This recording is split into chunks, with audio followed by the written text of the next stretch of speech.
बिस्मिल्लाहिर्रहमानिर्रहीम। अस्सलाम वालेकुम स्टूडेंट्स, कैसे हैं आप? उम्मीद है कि आप सब खैरियत से होंगे। ओके बेटा, आज का हमारा टॉपिक है दरख्वास्त नवीसी। इसकी तारीफ़ और मफ़हूम है। दरख्वास्त फ़ारसी ज़ुबान का लफ्ज़ है जिसके लग़वी मायने अर्ज़ी, गुजारिश, अर्ज़, ख्वाहिश या आरज़ू के हैं। इस्तिलाही तौर पर इनफरादी या इज्तिमाई मसला तहरीरी तौर पर किसी हाकम, मजाज या किसी अफसर तक पहुँचाना दरख्वास्त कहलाता है। आज हम जो दरख्वास्त से पढ़ेंगे उनके उन्वानात हैं: बराए ज़रूरी काम, बीमारी की दरख्वास्त, फ़ीस माफ़ी की दरख्वास्त, हसूल सर्टिफिकेट के लिए दरख्वास्त।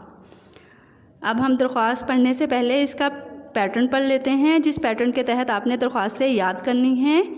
वो ये है कि सबसे पहले आप अपना सवाल लिखेंगे, जो भी दरख्वास्त का सवाल होगा उसके बाद लिखेंगे बाखिदमत जनाब प्रिंसिपल गवर्नमेंट हाई स्कूल अलिफ बे जीम।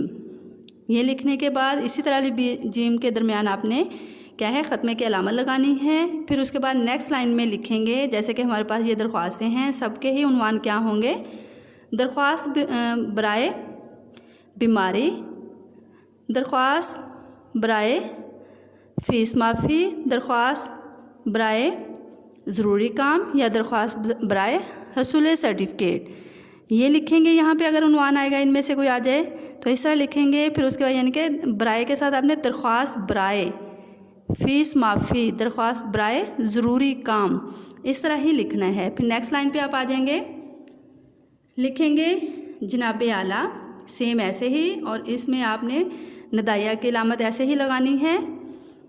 ये शुरू में भी थोड़ा सा लिख सकते हैं, थोड़ा सा आगे बढ़ा के भी लिख सकते हैं। दोनों तरीके से ही ये क्या होता है, जनाब आला लिखा दुरुस्त होता है। ज़रूरी नहीं होता कि दरमियान में लिख लें या शुरू में लिखें या बाद थोड़ा सा आगे करके लिखें, आप कहीं भी लिख सकते हैं। यानी कि इन्हीं जगहों पे, आखिर में नहीं, दरमियान, शुरू या थोड़ा सा बढ़ा के आप इसको लिख सकते हैं। फिर नेक्स्ट लाइन से पैराग्राफ के जो रूल्स होते हैं उसको फॉलो करते हुए नेक्स्ट पैराग्राफ आपने स्टार्ट करना है।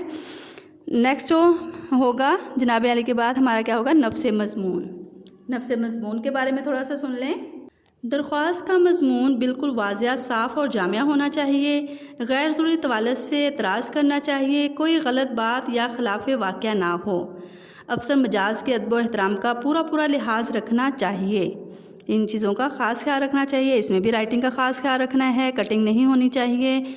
ब्लू पेन और ब्लू ही मार्कर का इस्तेमाल करना है आपने इसमें लिखते हुए। और जहाँ जहाँ आपके पैटर्न को मैं दिखा रही हूँ आपको, जहाँ जहाँ मार्कर का इस्तेमाल है वैसे आपने करना है। और जहाँ पेन का इस्तेमाल किया गया है, यानी कि नफ्स मज़मून, आप स्टार्ट में मौतबना गुजारिश के बाद सारा ही नफ्स मज़मून किससे लिखेंगे, पेन से लिखेंगे। नफ्स मज़मून किससे स्टार्ट होता है, इसके भी 3 हिस्से होते हैं। पहले हिस्से के बारे में सुन लें। पहला हिस्सा इसमें होता है तमहीद बांधना या इसका आगाज़ करना। यानी कि तमहीदिया जुमले कौन कौन से होते हैं, मौतबना गुजारिश के अलावा भी नहायत अदब से गुजारिश है, मौतबाना इल्तमास है, नहायत अदब से इल्तमास है। इनमें से आप कोई भी इसमें क्या है आगाज़ या तमहीदी जुमला लिख सकते हैं। उसके बाद फिर आप अपना मुद्दा बयान करेंगे। यानी कि तमहीदी कलमात लिखने के बाद दरख्वास्त में असल मुद्दा या असल मकसद आपका क्या है दरख्वास्त लिखने का, उसको आप लिखेंगे। अगर वो थोड़ा सा क्या है आपका मुद्दा तवील हो, बड़ा हो, लंबा हो, तो आप उसको 2 या 3 पैराग्राफ में भी लिख सकते हैं। फिर इसी तरह है इख्तितामिया जुमले आ जाते हैं। दरख्वास्त को अचानक ख़त्म नहीं किया जाता, बल्कि क्या है ख़त्म करने से कबल कोई ना कोई इख्तितामिया जुमले ज़रूर लिखे जाते हैं। अब कुछ इख्तितामिया जुमले ये हैं कि मैं ताहयात आपका शुक्रगुज़ार रहूँगा, मैं आपका इंतहाई ममनून होऊंगा, आपकी बेहद नवाजिश होगी, उम्मीद है कि आप मेरी दरख्वास्त पर हमदर्दाना गौर फरमाएंगे, अल्लाह आपका इकबाल बुलंद हमेशा बुलंद रखे। ये वाले जुमले हैं, इनको भी आप लिख सकते हैं। और आपके पैटर्न के मुताबिक जो जुमला लिखा हुआ है आपने कोशिश करें कि इसको याद करें। उम्मीद है मेरी इस दाद को शर्फ़ कबूलियत से नवाजेंगे। इतना मार्कर से लिखने के बाद फिर लिखेंगे एन नवाजिश होगी। फिर इसके बाद लिखेंगे लास्ट में नेक्स्ट शुरू करेंगे दरख्वास्त गुजार नेक्स्ट लाइन से। फिर लिखेंगे मुतअल्लिम जमात नाहम हमज़ा छोटी ये बड़ी ये, सेम ऐसे ही जैसे ये लिखे हुए हैं। फिर उसके बाद आप इसी लाइन में डेट लिखेंगे और डेट भी ऐसे लिखनी है 12 अक्टूबर या 16 अक्टूबर, 14 अक्टूबर या जो भी आपका मंथ चल रहा है वही वाला लिखते हुए आप साथ में लिखेंगे 2020 या आपका जो साल चल रहा है उसी साल को लिखेंगे। यहाँ पे आप अपनी मौजूदा जो डेट होगी उसको लिखेंगे। सेम इसी पैटर्न को आपने फॉलो करते हुए आपको जो 4 दरख्वास्तें दी गई हैं इसकी आपने प्रैक्टिस भी करनी है और इनको याद भी करना है। ओके, अब हमारी पहली दरख्वास्त है। पहली दरख्वास्त का जो है दरख्वास्त बराए ज़रूरी काम, ये सेम इसका सारा ही पैटर्न ऐसे ही होगा। इसका नफ्स मज़मून है, उसकी थोड़ी सी वजाहत कर देती हूँ। नफ्स मज़मून में लिखेंगे मौतबना गुजारिश है कि आज मुझे घर पर एक ज़रूरी काम है जिसकी वजह से मैं आज स्कूल हाज़िर होने से कासिर हूँ।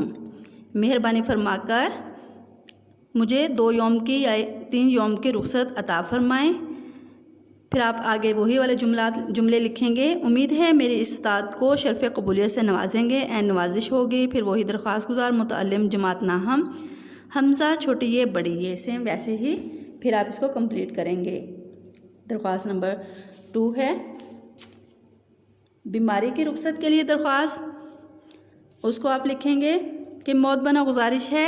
इसका भी नफ्स मज़मून ही मैं बोल रही हूँ क्योंकि इसका पूरा जो पैटर्न है सेम वैसे ही होगा, क्योंकि ये भी प्रिंसिपल के नाम लिखनी है। इसलिए मौतबना गुजारिश है कि मुझे कल से बुखार है, रात भर बुखार में मुब्तला रहा हूँ या रही हूँ। बुखार के अलावा क्या है, सर में और पूरे जिस्म में भी बहुत ज़्यादा दर्द है और जिससे चलना फिरना भी मेरे लिए बहुत मुश्किल है। डॉक्टर को भी चेक करवाया, उन्होंने मुझे दवाई भी दी है और मुझे साथ में आराम करने के लिए भी कहा है। लिहाजा मैं स्कूल में हाजिर नहीं हो सकता, हाजिर होने से कासिर हूँ। बराए मेहरबानी करके मुझे 3 यौम की रुख्सत अता फ़रमाएँ। फिर आप नेक्स्ट में वही लिखेंगे। उम्मीद है कि मेरे इस इस्ताद को शर्फ़ कबूलियत से नवाजेंगे, एन नवाजिश होगी। सेम वैसे ही बाकी सारा पैटर्न जैसे कि आपके सामने लिखा हुआ है, इसी को देखते हुए आप बाकी पैटर्न कंप्लीट करेंगे। फिर है फ़ीस माफ़ी की दरख्वास्त, जो कि आपने ख़ुद करनी है। देखते हैं आप कैसे करते हैं।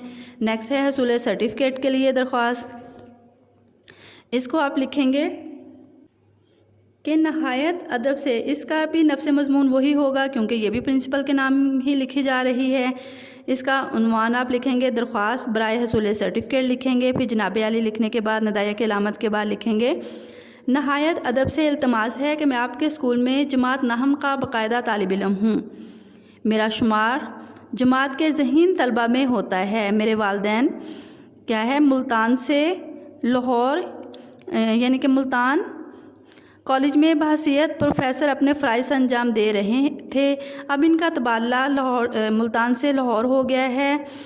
इस वजह से मुझे भी अपने वालिदैन के साथ या उनके हमरा वहाँ क्या है रहाइश पजीर होना पड़ेगा। लिहाजा मेहरबानी फरमाकर स्कूल छोड़ने का सर्टिफ़िकेट अनायत फरमाएँ ताकि मैं लाहौर में जाकर किसी मंजूर शुदा स्कूल में दाखिला लेकर अपनी तालीम जारी रख सकूं।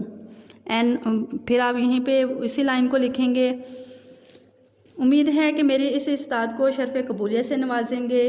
फिर आप लिखेंगे एन नवाजिश होगी। सेम ऐसे ही जैसे कि ये मार्कर के साथ और पेन से लिखा हुआ है, इसी पैटर्न को फॉलो करते हुए आप इसे कंप्लीट करेंगे। फिर लिखेंगे दरख्वास्त गुजार मुतअल्लिम जमात नाहम हमज़ा छोटी ये बड़ी ये। फिर लिखेंगे इसी तरह डेट राइट करेंगे। इस पैटर्न को बार बार रिपीट करने का मकसद ये है कि आपके जहन आपको अच्छी तरह जहन नशीन हो जाए और आप पर इसमें कोई भी मिस्टेक ना करें। आपने जैसे जैसे दरख्वास्तें लिखनी है, याद करनी है, इस पैटर्न को भी आपने उसी तरह ही बहुत अच्छे से याद करने की कोशिश करनी है। अब आपकी है दरख्वास्त फ़ीस माफ़ी की दरख्वास्त नंबर 3, जो कि आपने ग्रामर नोट्स पर लिखनी है। और इसके अलावा 3 दरख्वास्तें जो आपको याद करने के लिए दी है, कोशिश करें कि आप इसको लिख कर भी देखें, क्योंकि अगर आप एक दफ़ा लिख के देखेंगे तो इसमें कुछ लफ्ज़ ऐसे होते हैं जो कि आप लिखने में इमला की मिस्टेक करते हैं, ताकि आपकी इमला की मिस्टेक भी ना हो। सर्टिफ़िकेट लफ्ज़ को बार बार भी लिख के देखें। इस तरह जो भी आपको लगे कि ये लफ्ज़ मुश्किल है उसको आप लिख के देखें ताकि इमला की मिस्टेक भी ना हो और आपका काम टोटली कंप्लीट बेहतर तरीके से होता रहे। ओके बेटा, अब आपका काम क्या है, दरख्वास्त नंबर 3 आपने ग्रामर नोट्स पर लिखनी है और बाकी 1 से लेके 4 तक दरख्वास्तें आपने याद करनी और उसकी प्रैक्टिस करनी है। ओके, अपने वर्क को कंप्लीट कीजिएगा। ओके, बेस्ट ऑफ लक, अल्लाह हाफिज़।